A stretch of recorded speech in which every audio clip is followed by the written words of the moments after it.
أما بعد فأعوذ بالله من الشيطان الرجيم بسم الله الرحمن الرحيم الحمد لله رب العالمين الرحمن الرحيم مالک یوم الدین صدق اللہ العظیم۔ آج کے درس کے اندر الرحمن الرحیم اور مالک یوم الدین کا ترجمہ اور اس کی تشریح عرض کی جائے گی۔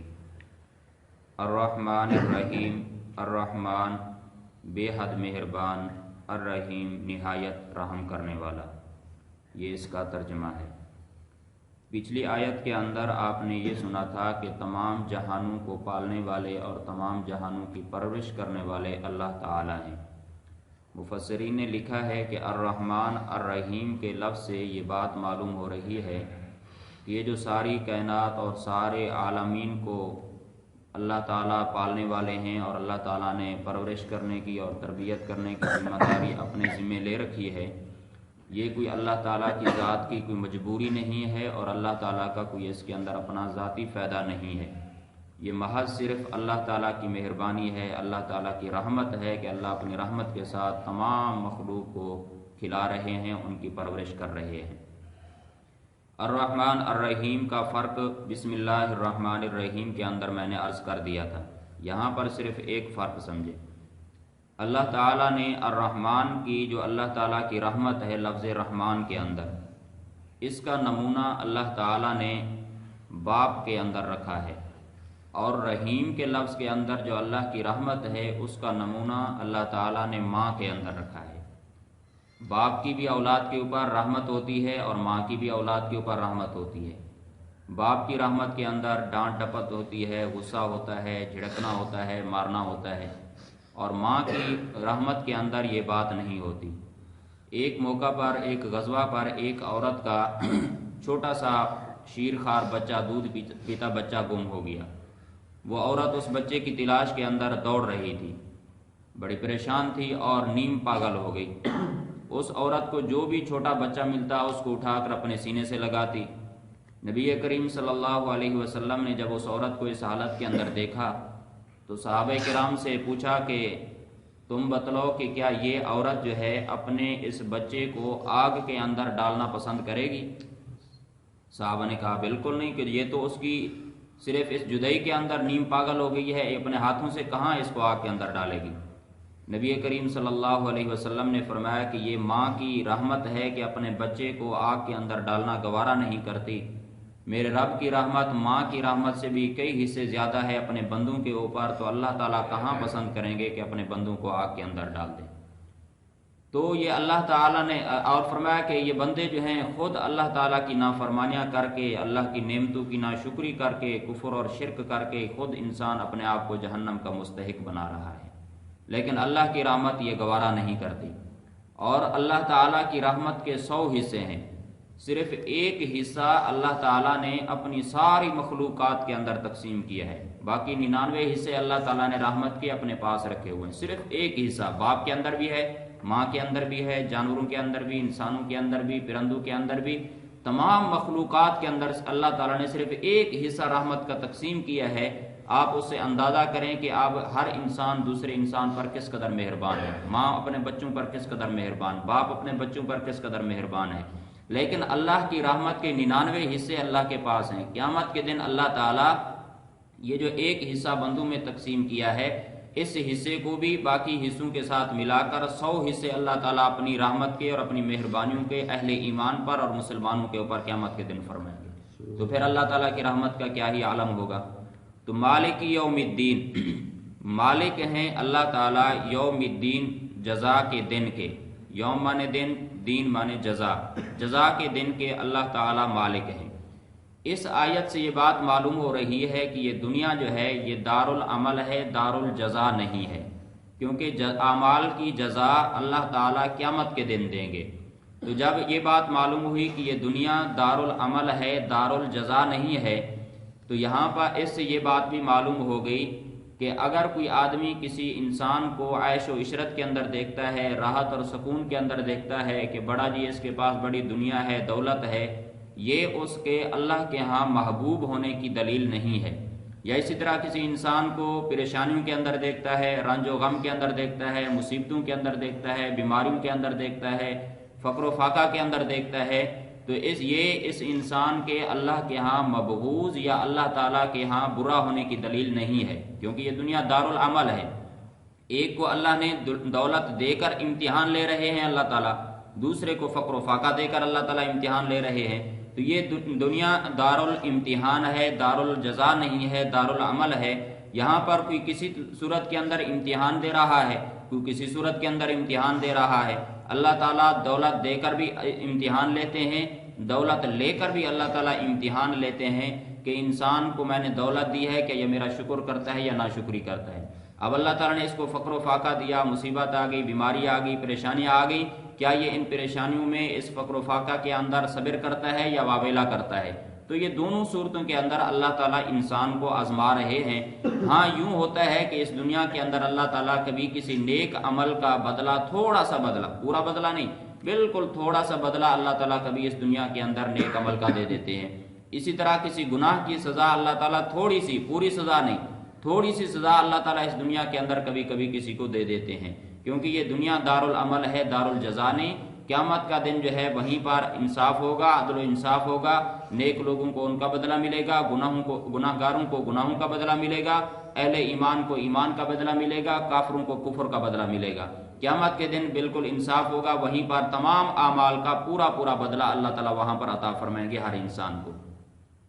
مالک یوم الدین، یہاں پر ایک اور قرات ہے مالک یوم الدین، میم کے اوپر جو یہ کھڑی زبر ہے یہ وہاں پر نہیں، اس کو پڑھنا ہے مالک یوم الدین، مالک یوم الدین نہیں پڑھنا۔ تو مالک اور ملک ان دونوں لفظوں کے اندر فرق ہے۔ مالک کا لفظ نکلا ہے ملک سے اور ملک کا لفظ نکلا ہے ملک سے۔ مالک کس کو کہتے ہیں اور ملک کس کو کہتے ہیں، ان دونوں کے درمیان فرق ہے۔ مالک کہتے ہیں هو المتصرف فی الاعیان المملوکۃ، مالک اس کو کہتے ہیں جو اپنی چاند مملوکہ چیزوں کے اندر اپنی مرضی سے تصرف کرے۔ مثلا کسی کی ملکیت کے اندر موٹر سائیکل ہے، اب اس کی مرضی ہے جس طریقے سے اس کو چلائے، جس طریقے سے اس کو بیچے، کسی کو دے کسی کو نہ دے۔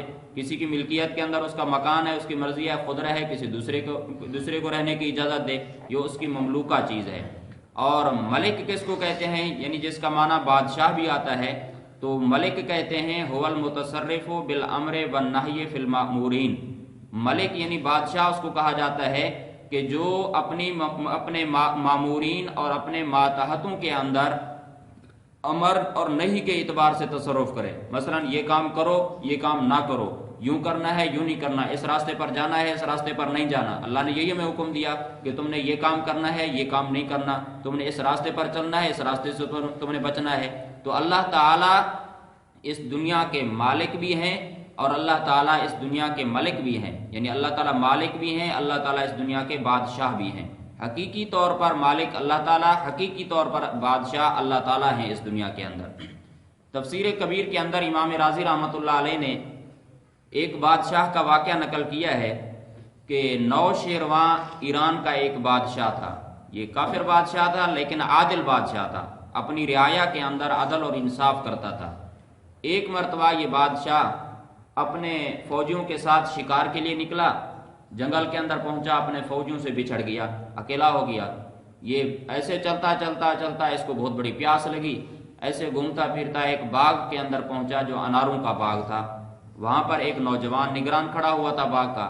اس بادشاہ نے جا کر اس نوجوان کو کہا کہ مجھے بہت پیاس لگی ہے، لہٰذا آپ یہاں سے انار توڑیں، اس کو نچوڑ کر مجھے اس کا راستے، مجھے بہت پیاس لگی ہے۔ اس نوجوان نے ایک انار کے ایک درخت سے ایک پھل توڑا اور اس کو نچوڑا تو ایک پورا گلاس بھر گیا اور بڑا خوبصورت زبردست قسم کا جوس بن گیا۔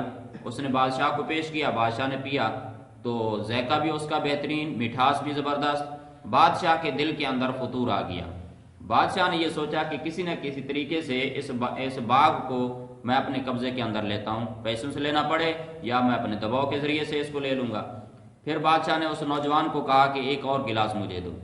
اس لڑکے نے اسی درخت سے ایک اور پھل توڑا، اس کو نچوڑا تو بالکل آدھا گلاس وہاں اس انار سے آدھا گلاس جوس کا نکلا۔ بادشاہ نے پیا تو ذائقہ بھی اس کا کھٹا، بادشاہ اس لڑکے سے کہنے لگا کہ یہ کیا وجہ ہے، پہلے تو نے توڑا تو بڑا زبردست تھا، اب تو نے توڑا تو یہ کھٹا ہے۔ اس لڑکے نے کہا کہ بادشاہ اور تو مجھے کوئی پتہ نہیں ہے، آپ کے سامنے میں نے جو پہلے درخت سے جو توڑا تھا اب بھی اسی درخت سے توڑا ہے، اور تو مجھے کوئی پتہ نہیں، لیکن ہم نے اپنے بزرگوں سے یہ سنا ہے کہ جب بادشاہ کی نیت فاسد ہو جائے، جب بادشاہ کی نیت کے اندر فطور آ جائے تو اللہ تعالیٰ پھلوں سے مٹھاس کو ختم کر دیتے ہیں اور فصل کے اندر کمیاں پیدا ہو جاتی ہیں۔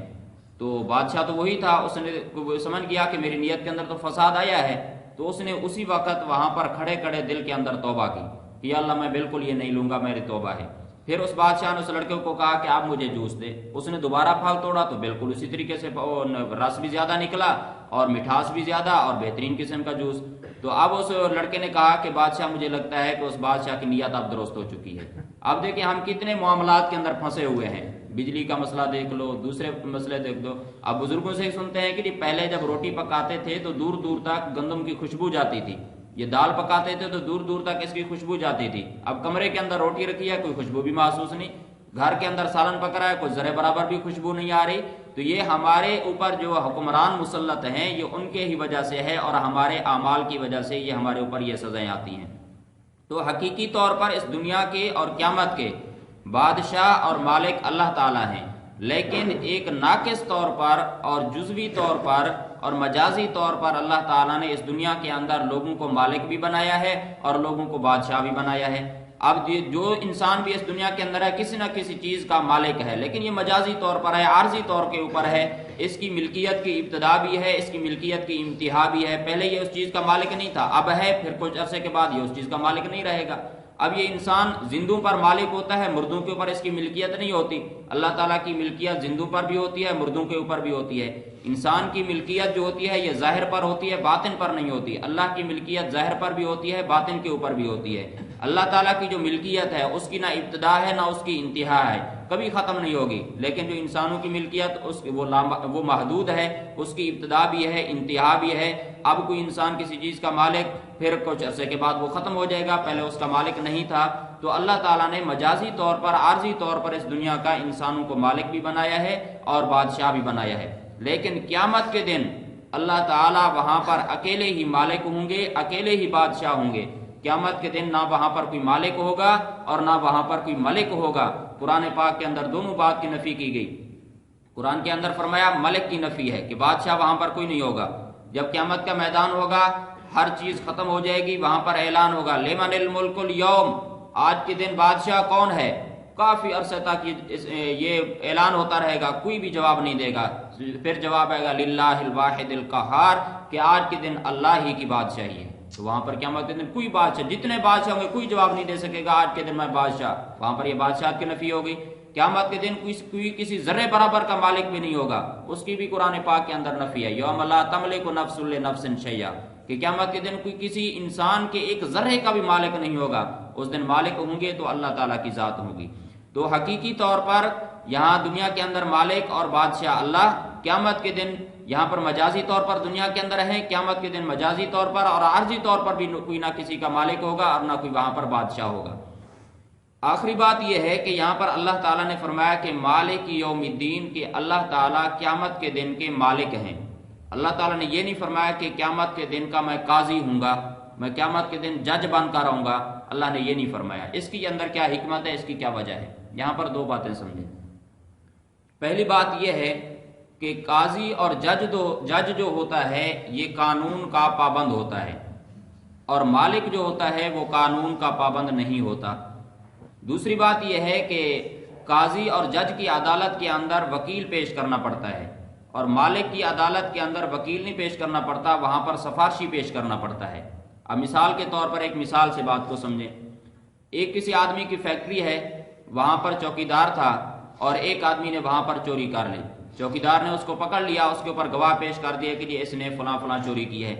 اب یہ چوکیدار اسی چور کو قاضی کی عدالت میں، جج کی عدالت میں لے کر گیا، گواہوں کو بھی ساتھ لے گیا، جج کے سامنے پیش کیا کہ جج صاحب اس نے فلاں چوری کی ہے، یہ فلاں فلاں ہمارے گواہ ہیں۔ اب اس جج نے کہا کہ جی ٹھیک ہے، یہ گواہوں کے ساتھ انہیں اس کی چوری تو ثابت کر دی ہے، لیکن میں اس کو معاف کر دیتا ہوں۔ اب یہ جج اس کو معاف نہیں کر سکتا. وہ وہیں پر چوکیدار کہے گا کہ جج صاحب تو قانون کا پابند ہے، جب میں نے گواہوں سے ثابت کر دیا تو کون ہوتا ہے معاف کرنے والا، تو اس کا فیصلہ جاری کر کے اس کو سزا ملنی چاہیے، اس نے چوری کی ہے. اب وہاں پر یہ چوکیدار جو ہے جج کے سامنے یہ بول سکتا ہے کہ تو قانون کا پابند ہے، تو اس کو سزا دے سکتا ہے، اس کو تو معاف نہیں کر سکتا. لیکن یہی فیصلہ یہی چوکیدار اسی چور کو لے کر گواہوں کو لے کر مالک کے پاس آ گیا، جو فیکٹری کا مالک ہے اس کے پاس آ گیا. اس کو آ کر کہنے لگا کہ جناب اس نے چوری کی ہے، یہ ہمارے فلاں فلاں گواہ ہیں. اب اگر مالک اس کو کہے کہ ٹھیک ہے چوکیدار صاحب تو نے گواہوں سے ثابت کر دیا اس نے چوری کی ہے، اس کا جرم ثابت ہو گیا، لیکن میں اس کو معاف کر دیتا ہوں. اب چوکیدار اس کے سامنے بول نہیں سکتا کیونکہ یہ فیکٹری کا مالک تھا، وہ جج تھا، جج قانون کا پابند تھا. اب یہ چوکیدار اس کے سامنے نہیں بول سکتا کہ تو کون ہوتا ہے اس کو معاف کرنے والا، تو اس کو سزا دے، کیونکہ مالک تو اس کو کہے گا کہ تو چوکیدار ہے، تو فیکٹری کا تو باپ لگتا ہے یا تیری فیکٹری ہے، مرضی ہے میری، میں مالک ہوں، میں کسی کو معاف کر دوں کسی کو سزا دوں، تو کون ہوتا ہے مجھ سے پوچھنے والا. تو قیامت کے دن اللہ تعالیٰ جج کی حیثیت سے نہیں آئیں گے، اللہ تعالیٰ مالک کی حیثیت سے آئیں گے، کیونکہ جج جو ہوتا ہے قانون کا پابند ہوتا ہے. وہاں پر اگر کسی انسان کا گناہ ثابت بھی ہو گیا، وہاں پر کسی کا جرم ثابت بھی ہو گیا، اللہ تعالیٰ اس کو سزا دینے کے پابند نہیں ہوں گے. اللہ تعالیٰ اگر اس کو معاف کرنا چاہیں تو اللہ سے پوچھنے والا کوئی نہیں ہوگا. دوسری بات یہ ہے کہ وہاں پر کہ قیامت کے دن جج کی عدالت کے اندر وکیل پیش کرنا ہوتا ہے، مالک کی عدالت کے اندر سفارشی پیش کرنا ہوتا ہے. اب اسی طریقے سے جب جج کے پاس وہ گیا تو یہ چور جو ہے یہ اپنا وکیل وہاں پر کھڑا کرے گا کہ جی میں نے چوری نہیں کی، میرے اوپر الزام ہے، یہ ہے وہ ہے، وہاں پر وکیل کھڑا کرے گا. لیکن پھر جب اس کے اوپر چوری ثابت ہو چکی ہے، اب یہ مالک کے پاس فیصلہ آ چکا ہے، اب یہ چور کہے گا یار میں اس فیکٹری کا جو مالک ہے میں اس کے اچھے دوست، اس کے جاننے والے کوئی رشتہ دار اکٹھے کر کے جو اس کے پاس سفارشیں بن کر جائے، یار مہربانی کرو اس سے غلطی ہو گئی ہے، اس کو آپ معاف کر دیں. تو اسی طرح قیامت کے میدان کے اندر اللہ کے سامنے کوئی آدمی وکیل نہیں پیش کرے گا، اللہ کے سامنے سفارشی کام آئیں گے. اور نبی علیہ الصلوۃ والسلام نے فرمایا کہ جس آدمی کی نابالغ اولاد فوت ہو گئی، قیامت کے دن یہ اپنے ماں باپ کی سفارش کر کے ان کو جنت کے اندر لے جائے گی. جس کا بچہ حافظ قرآن ہو یہ اپنے ماں باپ کو بھی اور 10 اور اپنے خاندان والوں کو بھی جنت کے اندر لے جائے گا. جس خاندان کے اندر شہید ہو 70 کی سفارش کر کے جنت کے اندر لے جائے گا. اور جو اپنے تعلق والا کوئی عالم دین ہو یا اپنے تعلق والوں کو سفارش کر کے جنت کے اندر لے جائے گا. حضرت عائشہ رضی اللہ تعالی عنہ نے فرمایا کہ اللہ کے نبی صلی اللہ علیہ وسلم سے پوچھا کہ یا رسول اللہ آپ نے یہ تو بتلا دیا کہ جس کے سفارشی ہوں گے وہ سفارش کریں گے، ملم یکن لہ فارۃ، اگر کوئی ایسا آدمی ہے کہ جس کا کوئی بھی سفارشی نہیں ہے، اللہ کے نبی صلی اللہ علیہ وسلم نے فرمایا انا لہ فارۃ، اے میری عائشہ جس کا کوئی بھی سفارشی نہیں ہوگا میں محمد اس کی سفارش کر کے اس کو جنت میں لے جاؤں گا. اللہ تعالیٰ سے دعا، اللہ تعالیٰ